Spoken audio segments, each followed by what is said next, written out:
তো বন্ধুরা, বিশ্বকর্মা পুজোয় অনেক ছুটি ফুটি খেয়ে 3-4টে ছুটি খেয়ে আজকে তো আমার কাজে যেতে ইচ্ছাই করছে না, কিন্তু কিছু করার নেই, কাজে তো যেতে হবে, সামনে দুর্গা পুজো।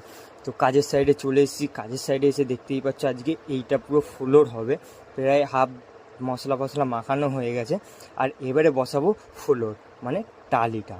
এবারে দেখো বন্ধুরা, টালিটা এতটা তো হয়ে গেছে, কেননা এখন টিফিন টাইম হয়ে গেছে, তো টিফিন টাইমের আগে এতটা কমপ্লিট হয়ে গেছে, পুরো ঘরটা কমপ্লিট করতে হবে।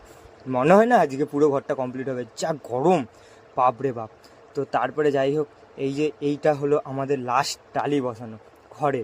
তো এতটা হয়ে গেছে, পুরোটা হয়ে গেছে, খালি এই সাইড দিয়ে টুকরো টাকরাগুলো বাকি আছে। তো যা গরম, আর কাজ করতে ভাল লাগছিল না, তো লাস্ট টালিটা বসিয়ে নিলাম। এবারে নেবার পরে আর তো কাজ করবোই না, কেননা প্রচুর গরম লাগছে, প্রচুর গরম লাগছে। আর বন্ধুরা, ফাইনাল লুকটা দেখো তোমরা।